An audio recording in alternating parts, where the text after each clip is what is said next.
Okay, here's my story. It's something that changed me right down to my bones. I'm not usually one for big emotional displays, but this one got me. My name is Jenkins, and I own a small marketing firm. Jenkins, Associates. Sounds fancier than it is, really. Just a handful of us trying to make a living, keep clients happy. I'm what you'd call a practical man.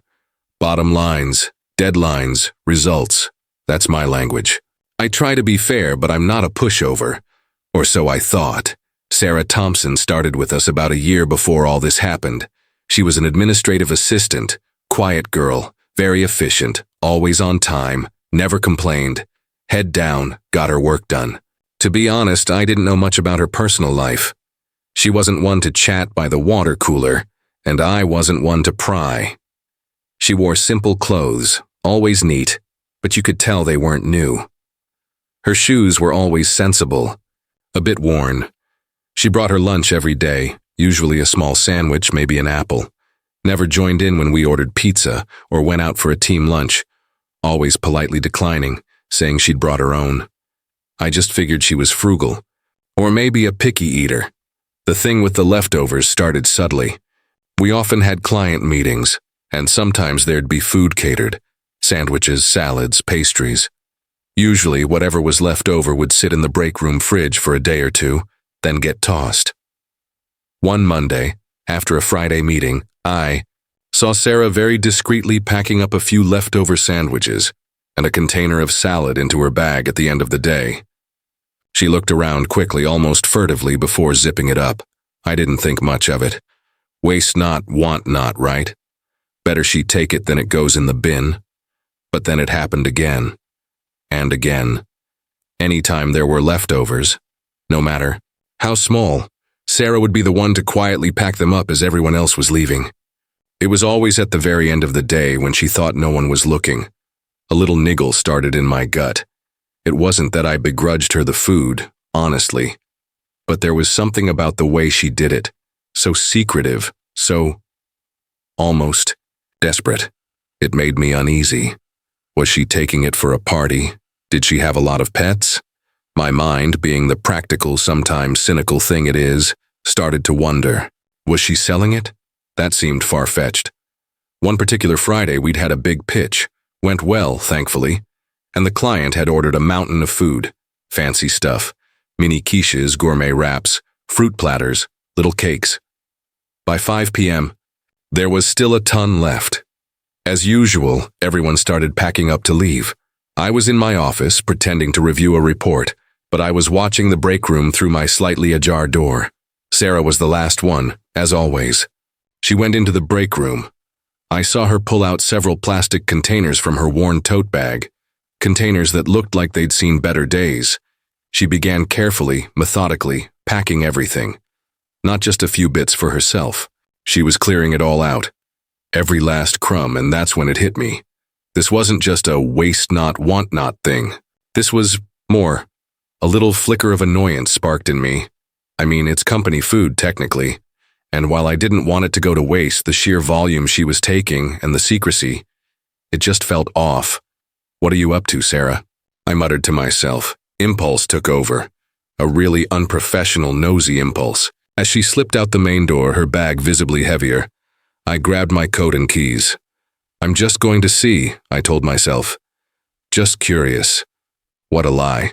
I was suspicious. I was a bit annoyed. I don't know what I was.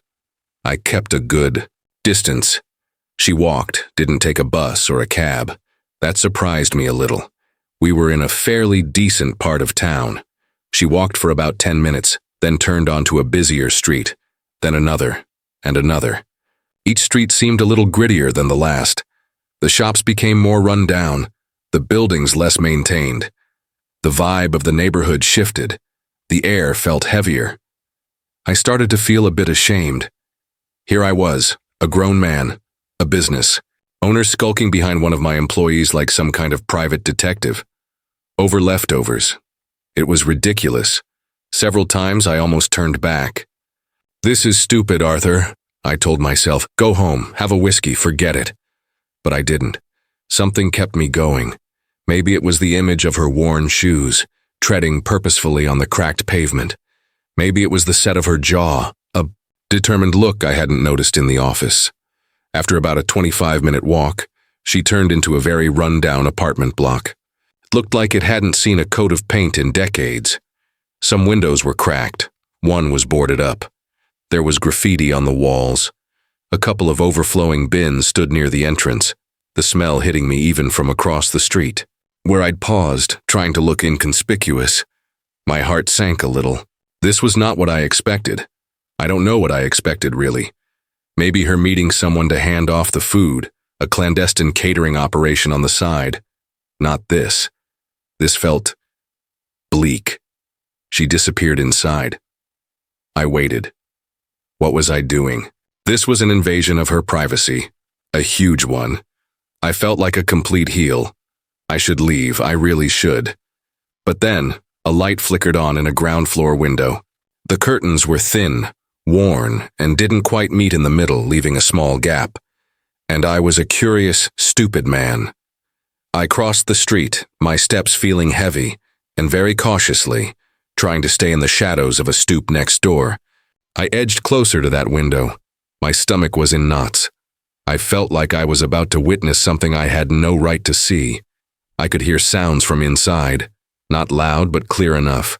Children's voices, laughter, high-pitched, excited chatter. "Mommy's home! Is Mommy home?" My breath caught in my throat. Mommy, Sarah, I hadn't even known she had children. She never mentioned a family. No photos on her desk. Nothing. I leaned a tiny bit closer, peering through that gap in the curtains. My heart hammered against my ribs. The room was small, very small, and bare. There was a worn-out sofa against one wall, a small, rickety-looking table with a couple of mismatched chairs in the center. No TV that I could see, no carpets, just bare floorboards.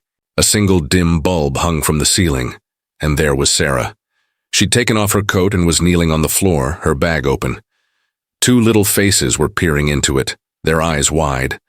A little girl, maybe 5 or 6, with pigtails, and a slightly older boy, maybe 7 or 8, with hair the same light brown as Sarah's. They were thin, too thin. Their clothes, though clean, were faded and looked like hand-me-downs. Sarah was smiling, a genuine, tired but loving smile that I'd never seen at the office. It transformed her face. "Look what Mommy brought," she said, her voice, soft and warm, completely different from her quiet, almost monotone office voice. She started pulling out the containers, the mini quiches, the gourmet wraps, the fruit, the little cakes. "Wow," the little girl breathed, her eyes shining. "Is it a party, Mommy?" "Sort of, sweetie," Sarah said, her voice catching just a little. "It's a special treat." The little boy, more reserved, just stared at the food, then up at Sarah. "All for us?" he asked, his voice barely a whisper. "All for us," Sarah confirmed, her hand ruffling his hair. They didn't have plates.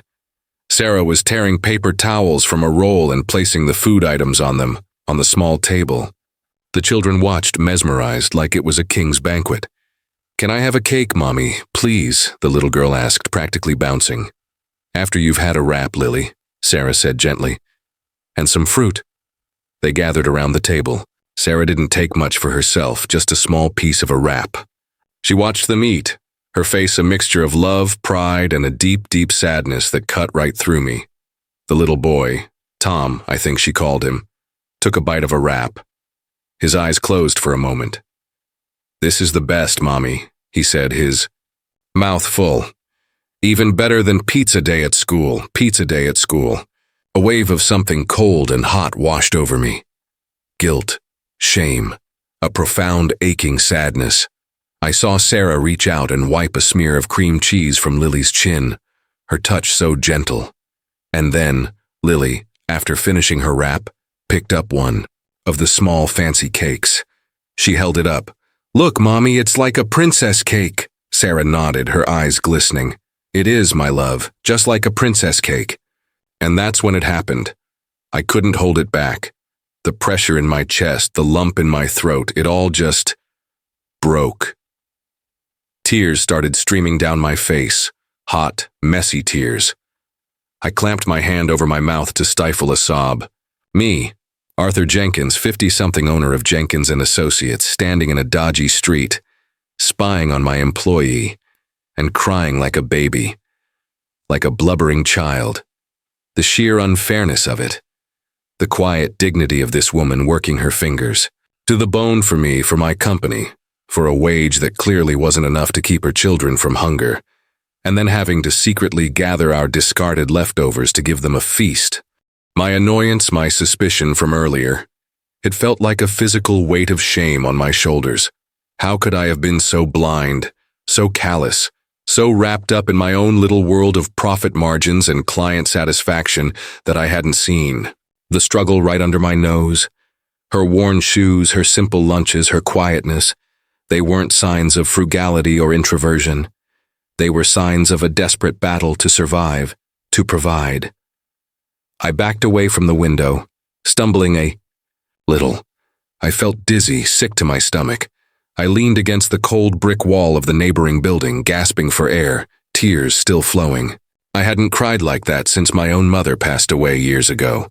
The image of those two small, thin children, their eyes shining with delight over food that my clients and I had barely touched, food that would have ended up in a dumpster. It seared itself into my brain. The princess cake. My God, I don't know how long I stood there, a blubbering mess. Eventually, the sobs subsided into shaky breaths. I wiped my face with the back of my hand. I felt raw, exposed, and utterly ashamed of myself. What kind of man was I? What kind of boss? What kind of human being? I couldn't go back to my comfortable apartment, my well-stocked fridge, my easy life. Not yet. I started walking, aimlessly at first, my mind reeling. Sarah, her kids, the bare room, the leftovers. I thought about her at work. Always polite, always efficient, never a word of complaint. How much strength must that take, to paste on a professional face every day when your heart is breaking, when you're worried, sick about how you're going to feed your children? The questions kept coming. Why hadn't she asked for help? For a raise? Pride, probably. Or maybe she thought no one would care. And looking back at my own behavior, my own detached professionalism, maybe she was right to think that. I hadn't exactly cultivated an environment where someone would feel comfortable sharing such deep personal struggles. By the time I got back to my car, which I'd left near the office, I was exhausted. But my mind was clear on one thing.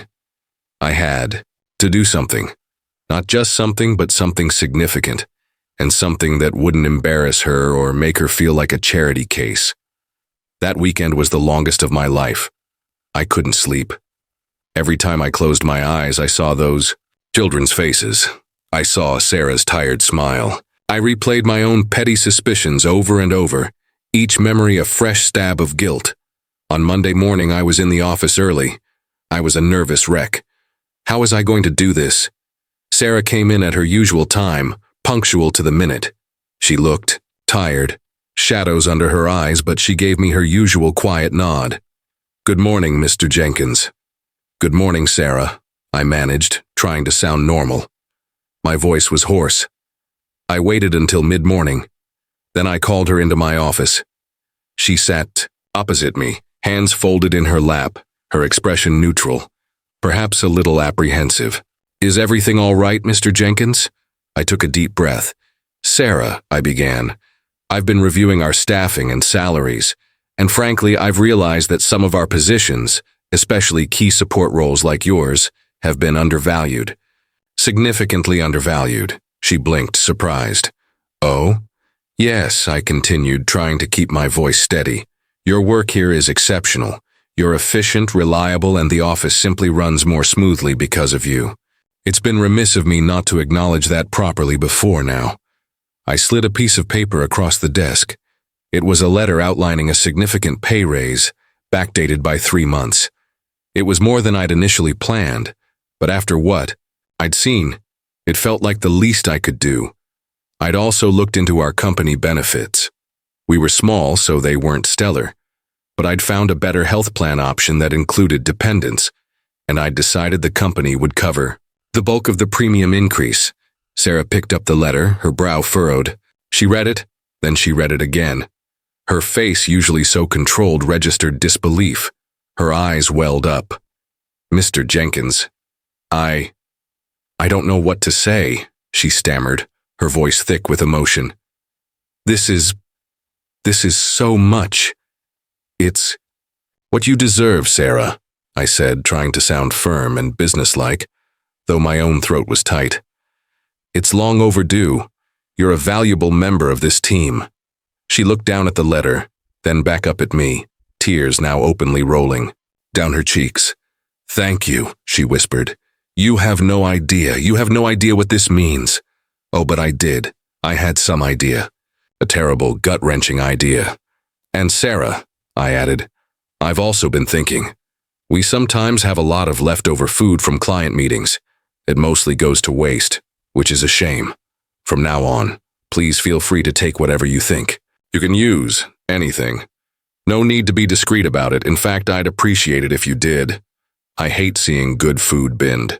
Her eyes searched mine, and for a fleeting second I wondered if she suspected I knew something, but her expression was mostly one of overwhelming gratitude and relief. "Thank you, Mr. Jenkins," she said again, her voice stronger this time. "Thank you very much." That wasn't the end of it, not for me. That afternoon, I anonymously arranged for a massive grocery delivery to her apartment. Fruit, vegetables, meat, pasta, cereal, milk, juice, and yes, some cookies and treats that I hoped Lily and Tom would enjoy.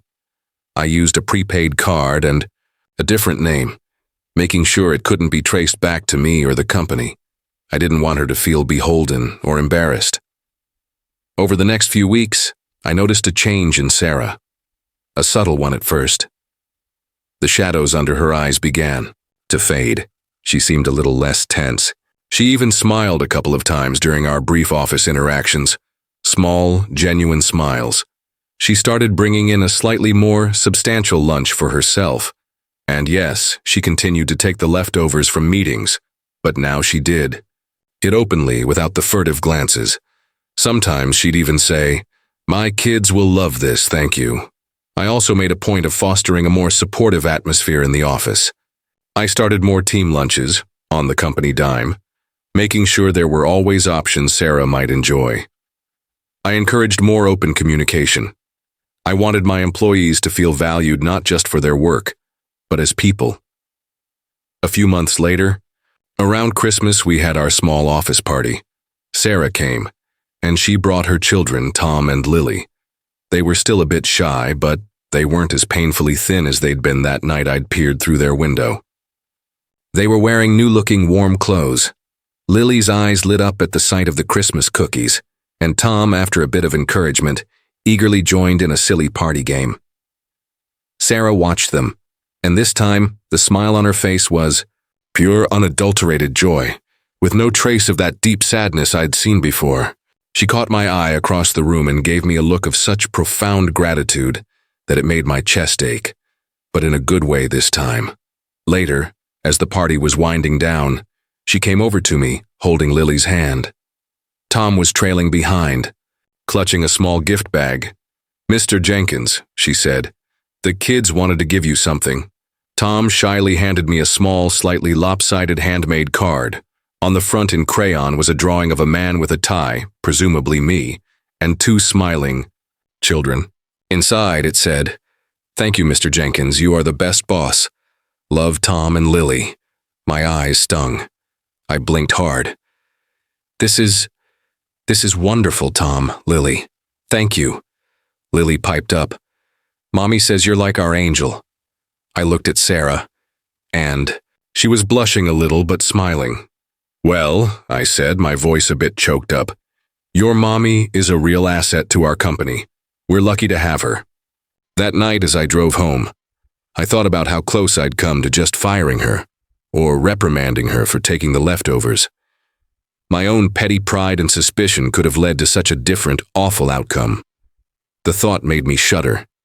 That experience standing in the cold, crying like a child as I watched a mother feed her children with my company's scraps. It fundamentally changed me. It chipped away at the hard, practical shell I'd built around myself. It taught me that bottom lines and deadlines aren't the only things that matter. People matter.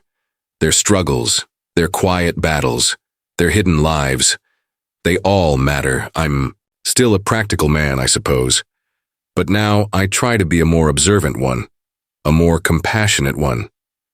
I learned that sometimes the most valuable investments you can make aren't in stocks or property, but in people. And that sometimes the greatest returns aren't monetary, but are measured in the light you see in a child's eyes, or the relief on a mother's face. I still think about that night often, about Sarah and her children, about the princess cake. And I'm not ashamed to say sometimes when I'm alone, it still brings a tear to my eye. Not tears of sadness anymore or shame, but tears of gratitude, really. Gratitude that I was given a chance to see beyond my own nose, to do something right, and to be reminded of what truly matters in this life. It made me a better boss and, hope, a better man. And it all started because a boss followed his employee after she took leftovers. Funny how life works, isn't it?